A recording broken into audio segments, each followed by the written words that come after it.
be a great day. It's actually not too hard of a lesson. There's a couple parts to it. Those of you going to work in the back on the assignment, these are gonna be how you do the first group. You're not really solving equations here. You're just finding the absolute value 1 through 4. 1 through 4 would kind of be what this is all about right here. Now, absolute value we discussed last year is distance on a number line from 0. So, absolute value -5. How far is it from -5 to 0? It's 5. When you're counting spaces to 0, it's just equal to 5. Okay, pretty easy problem there. Okay, the absolute value of 4 is going to be 4. You would count 4. And you don't label it negative, you don't label it positive, it's just simple counting. Okay, so you're just counting distance. Now the next couple problems, you have the absolute value of -2 minus 7, and then minus outside the absolute value of -13 plus 3. So the minus operator that's outside, that's going to remain in the problem, okay? And then I have to figure out what absolute values I have. So first off, I have to do the operation within the absolute value. So -2 minus 7 is -9. And then -13 plus 3 is -10. So now I know my absolute values. Now I have to figure the absolute values out, okay? So how far is it from -9 to 0? 9. So we put a 9 in front of the minus. And then how far is it from -10 to 0? 10. And then you find what 9 minus 10 is. It's -1. You can get a negative in the end as your answer. They just don't come out of the absolute value number. Okay, next problem. We had the absolute value of -4 plus 10 plus the absolute value of -12. Okay, so that plus operator out there, I know I'm going to be adding. Okay, so -4 plus 10 is 6, and then the other absolute value we already have our known value of -12. So now I have to take the absolute value of 6 and the absolute value of -12 and just add them. Okay, so 6 to 0, that's 6, okay?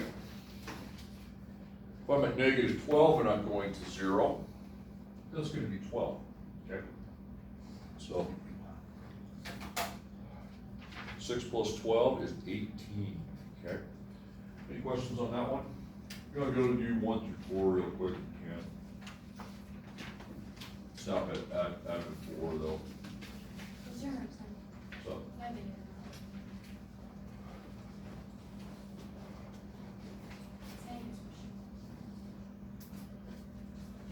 Okay.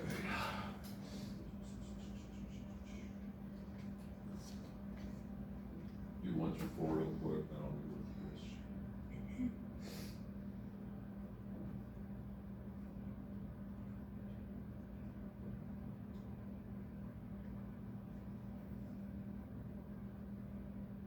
Tell you what, can you use my computer? I want to do something real quick. Just do the first 4, then I'll be back with you to explain the rest of the concepts.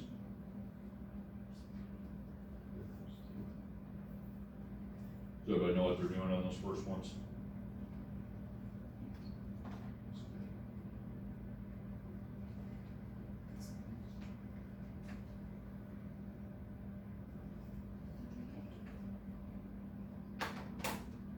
Okay, and your headphones will come into this one.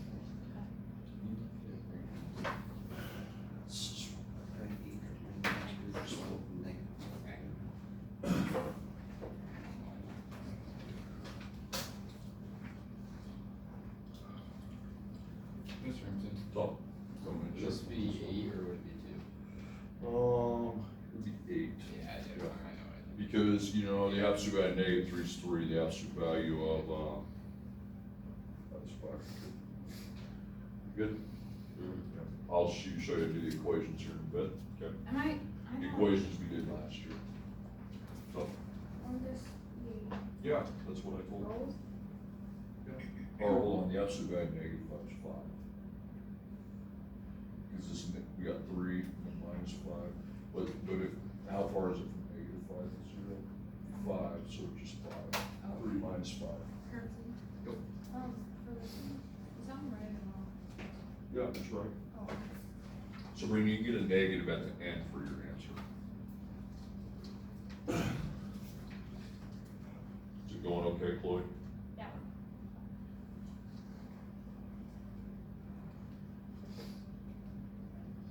But if it's negative and how much it is to get to the number? Yeah, it's can I- still the number.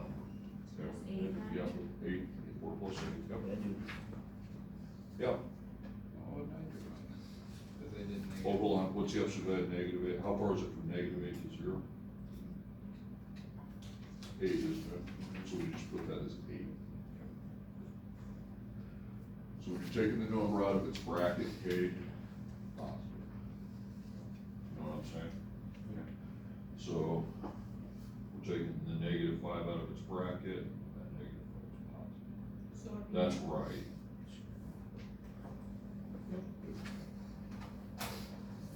I think I have these here on.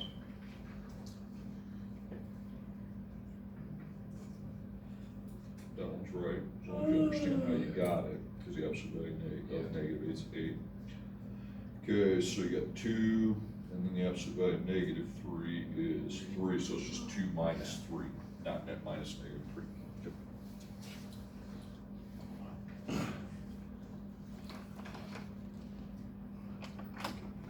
I'll show you how to do the first page here.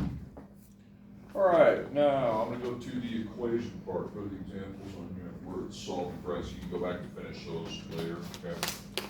This is our next thing we are going to do. Solving absolute value equations. We have the absolute value of x equals 10. Now, if you remember last year, what I would have us do with absolute value brackets is just replace the absolute value in the equation with letter D, okay? D stands for distance, so I'm gonna put D equals 10. Now, we're equal to a positive 10, that's good. So then I like to make a kind of a two-sided chart right there, okay? So if D is equal to 10, D stands for distance of 10. Where are the two places you can have a distance of 10 from 0 on a number line? Negative 10. So you're gonna put equals 10 on one side, but you also have to account that you could also be equal to negative 10. Now inside the absolute value, we just have x, don't we? So that's pretty well solved then. X could equal 10, x could equal negative 10, okay? Now, next problem. So I'm gonna replace the absolute value with D, because D stands for distance. So the absolute value has a distance of 2. So again, that could be equal to 2, it could be equal to negative 2. So then I bring in the inside expression of my absolute value, which is x plus 12. So x plus 12 could equal 2, x plus 12 could equal negative 2. And then I solve the equation, okay? We have a plus 12, so you're gonna minus 12. You don't need to divide. If you wanna put the 1 there, that's fine, but dividing by 1 doesn't change it. 2 minus 12 is negative 10. Then on the other side, we have plus 12, an addition of 12, so we subtract 12 from negative 2, and x is negative 14. Now here's why that would work, okay? Because if you replace the x with negative 10 and add 12, you're at 2. Well, the absolute value of 2 is 2. If you replace the x with negative 14 and add 12, you're at negative 2, but the absolute value of negative 2 equals 2. So that's why there are 2 answers. We're trying to find the 2 variable values in the original equation that would make that have an absolute value of 2, okay? Next problem. The absolute value of f minus 6 equals 4, so fx, it's all the same thing, okay? Same variable, so I replace this with d. We did this last year, d variables right there, okay? All right, so I could be at 4 or negative 4, so we just have to make those 2 accounts. So now I need to set the expression f minus 6 equal to each value, okay? So, minus 6, if you want to make it plus negative 6, that's fine. Either way, you're adding 6 to both sides. There's no multiplication, so you don't have to divide. F equals 10, and f would equal 2. Now again, if you want to plug that back in, if I put 10 in for f and subtract 6, that's 4. That's the absolute value of 4 is 4. If we put 2 in for f and subtract 6, that's negative 4. The absolute value of negative 4 is 4, okay? All right, now we have 3x, the absolute value of 3x equals 12, so that means d is, now there's a reason why I'm using d here. So far it seems like, well, why, you're just adding that unnecessary step. Well, eventually, so you can be 12 or negative 12, and then you have 3x.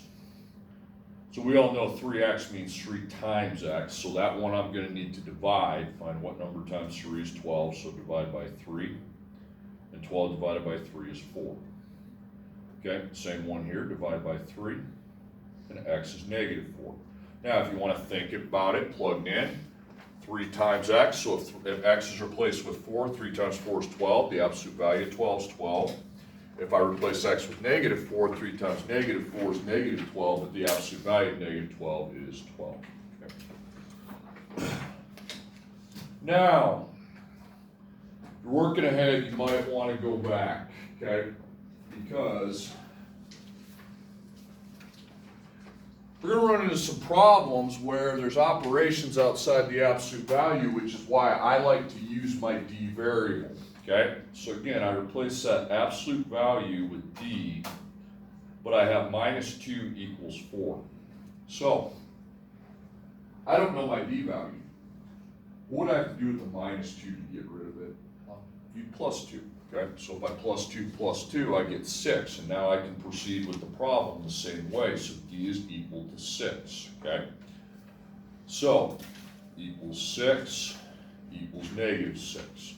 So then I bring back the negative 3x expression. And then I just, negative 3x means times, okay? When it's right against the x right in front of it, that indicates we have that the x is being multiplied times by negative 3. So I divide by negative 3, and x could equal negative 2. And on the other side, I'm going to divide both sides by negative 3, and x would be positive 2, okay? All right, so if you want to work it back out, if I replace x with negative 2, negative 3 times negative 2 is 6. The absolute value of 6 is 6, but if I take away 2, that's 4. And likewise, if I replace x with 2, negative 3 times 2 is negative 6, but that results in an absolute value of positive 6. And if I subtract 2, I get 4. So it's one of each, okay? All right, next problem. Guys, one thing, do not apply the distributive property. You don't do that, okay? It's not a parentheses. So don't take 5 times 2x and 5 times 4. That is not going to work. So if I would replace my absolute value with d, I would have a 5 right in front of it equals 35. So to solve for my d variable, I'm going to need to divide by 5, because 5d means 5 times d. So I use, and d has a value of 7. So then I'm at 7, negative 7. And then I bring back my expression 2x plus 4. And then I need to solve, okay? So I have times 2, I'm going to circle that, plus 4. So I would need to subtract 4 and then divide the result by 2. Okay, so I subtract 4, 2 times x equals 3.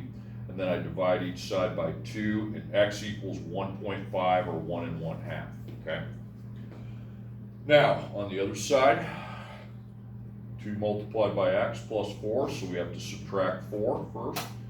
So now it's 2 multiplied by x equals negative 11, and then we divide by 2, and x is negative 5.5, or negative 5.5, okay? Decimals are okay, because if I take 2 times 1.5, that's 3, and add 4, that's 7. Well, the absolute value is 7, but when we multiply it by 5, it's 35.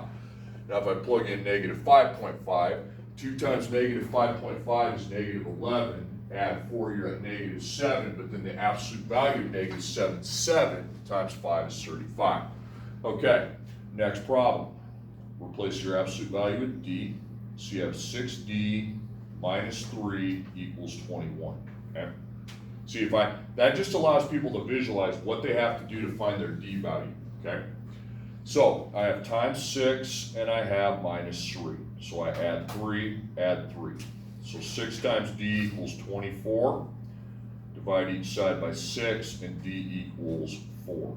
So to have an absolute value of 4, you can be equal to 4, you can be equal to negative 4, and then, of course, now I put in the expression 5 times x minus 2, 5x minus 2. So to solve, I have times 5 and minus 2, so I have plus 2, that takes me to 6. And then I divide each side by 5, and that takes me to 1.2, okay? So over here you got 5 times x minus 2, so plus 2 plus 2, negative 4 plus 2 is going to be negative 2. And then divide each side by 5, and negative 2 divided by 5 is negative 0.4, okay? And if you want to check it out, well, 5 times 1.2, okay? 5 times 1.2 is 6, minus 2 is 4, the absolute value of 4 is 4, but times by 6 is 24. And then if I subtract 3, I'm at 21, okay? And then replacing this with negative 0.4, 5 times negative 0.4 is negative 2, minus 2 is negative 4, the absolute value of negative 4 is 4, and if you multiply the 4 by 6 and subtract 3, you're at 21. Now, there is a problem like this on the assignment, okay? You have negative 4d equals 16, so that means negative 4 times d. Now we need to divide by negative 4. So d equals negative 4. Well, you got a problem. Everybody needs to listen to this, just glance up. If the d ends up being equal to a negative number, it's no solution. Because when you measure distance in like shows class, do you ever measure by negatives? Have you ever done that? No, so if d ends up equaling a negative number, you write no solution, and then you do not proceed to the table, okay? Because the absolute value has to equal a positive number. On all the other examples up to that point, it equaled a positive number, okay? So I kept going and found my solutions. But I know there's not a viable solution in that instance, okay? Next problem, the absolute value of x plus 2, and then plus 4 equals 7. You can go to the assignment when you're ready. You pretty much know. D plus 4 equals 7. So I subtract 4 from both sides, and D is equal to 3. Okay? So, equal to 3 or equal to negative 3, and then x plus 2. Landon, you kind of remember this from last year? Yeah. Okay? So I subtract 2. 3 minus 2 is 1. You can put the 1 in front of the x and dot that if you want. You're kind of just adding an unnecessary step, but. And then I take negative 3 minus 2, and that's negative 5. Okay. Next problem. This one's not going to be so just the absolute value is d, so it's going to be 2d equals 14. So to solve for d, we're going to need to divide each side of the equation by 2, and d is equal to 7. So again, I keep going because a distance of 7 would mean you're at positive 7 or negative 7. So equals 7 equals negative 7. And then inside the absolute value, we just have x. So if all you have is x, the problem is pretty well solved. I know x equals 7, or x equals the value negative 7, okay? All right, next problem. D, so it's going to be 4d equals 20. Then I will need to divide by 4. 20 divided by 4 is 5, so d is equal to 5. So I can be equal to 5 or equal to negative 5. And now I have to bring back the x minus 3, okay? So plus 3, I'm at 8. Plus 3, I'm at negative 2. Again, you can always verify your answers by plugging them in for x. If x minus 3 is 5, the absolute value of 5 is 5, but then multiplied by 4 is 20. Now, if you put in negative 2 for x and subtract 3, that's negative 5, but that absolute value is actually 5, and then times 4 is 20. Okay, then the last problem. Remember, don't apply the distributed property into an absolute value, okay? That is for parentheses only. So 3d plus 4 equals 13. So we're going to need to minus 4 and divide by 3. So I subtract 4 and 3d equals 9. Then you divide by 3 and d equals 3. So I could be at 3 or negative 3. Okay? And then x plus 2. Remember, d has to end up equaling the absolute value that d has to equal a positive value. Okay? Ends up being equal to a negative value. I don't proceed and keep going and finding the two answers. Okay? The absolute value has to equal a positive. Okay, so minus 2, x equals 1. Minus 2, x is negative 5. So again, if you want to verify your answers, 1 plus 2 is 3. The absolute value of 3 is 3. And then if you multiply 3 by 3 is 9, add 4 is 13. If I replace x with negative 5 and add 2, that's negative 3. The absolute value of negative 3 is 3. And 3 times 3 is 9. But when I add the 4 at the end, then it ends up as 13. So the equation definitely works.